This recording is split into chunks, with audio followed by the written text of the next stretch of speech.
ये सरकार झूठ की सरकार है। ये सरकार के जितने दावे हैं सब खोखले हैं। आज प्रधानमंत्री जी कह रहे थे सबका साथ सबका विकास। ये कैसा सबका साथ सबका विकास है कि मौलाना आजाद नेशनल फेलोशिप आपने बंद कर दी, आपने माइनॉरिटी डिपार्टमेंट का बजट घटा दिया। आप कह रहे हैं सबका साथ सबका विकास।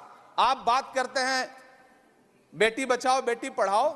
हमारी आंखें हाथरस से लेकर कठुआ से लेकर के और देश की जंतर मंतर की सड़क वो देख रहे हैं, जब हमारी ओलंपिक पदक लाने वाली बेटियों को प्रधानमंत्री की चौखट पे अपना मेडल रख देना पड़ रहा है। इससे शर्मनाक क्या हो सकता है। मैम, कृषि विकास दर जो 2014 में 4.6% थी, इस वर्ष गिरकर 1.8 कैसे हो गई? क्यों हर दिन 31 किसान आत्महत्या करने को मजबूर हैं? ये सरकार उन पर क्यों बात नहीं करती? कीमत तो बहुत बढ़ गई शहरों में धान की, लेकिन विदा न हो सकी बेटी किसान की। मौका मिला तो लोगों ने कुर्सी के वास्ते तस्वीर ही बिगाड़ दी हिंदुस्तान की, और आज बड़ी बड़ी बातें कर रहे हैं। मैं यहां पर आपसे खड़ा होकर के मैं अंत में इतना कहना चाह रहा हूं कि वित्त मंत्री जी ने बजट में ट्रेनों के डिब्बे को वंदे भारत कोच में बदलने का एक प्रस्ताव रखा अपने भाषण में। ठीक है, ये सुनने में कानों को बहुत अच्छा लगता है, लेकिन मैम, ये सरकार ट्रेनों की सुरक्षा के बुनियादी मुद्दों पर एक शब्द नहीं बोलना चाहती। बालासोर हादसे में घायल हुए लोगों की चिता की राख अभी तक ठंडी नहीं हुई है। वंदे भारत के वीडियो पोस्ट करने वाली ये सरकार कभी भारत की जनरल डिब्बों की, रेलवे के स्लीपर क्लास डिब्बों की वीडियो अगर पोस्ट करे ट्विटर पे तब समझ में आए।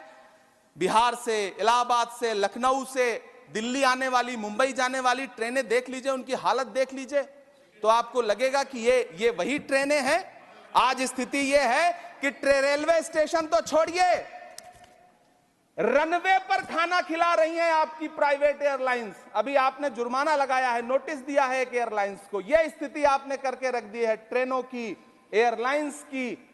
ऐसे में मैम, कागजों पर तो आप कितना भी वंदे भारत और बुलेट ट्रेन सर पर दौड़ा लीजिए, लेकिन असल में भारत की ट्रेनों की डिब्बों की सवारियों की हालत देखने लायक है। अगर सरकार खुली आंखों से उसे देखना चाहे तो देखे और उनकी स्थिति सुधारे। आज प्रधानमंत्री जी ने अपने भाषण में यहां खड़े होकर कई बार न्यू मिडिल क्लास की बड़ी चर्चा की, न्यू मिडिल क्लास जनरेट करेंगे।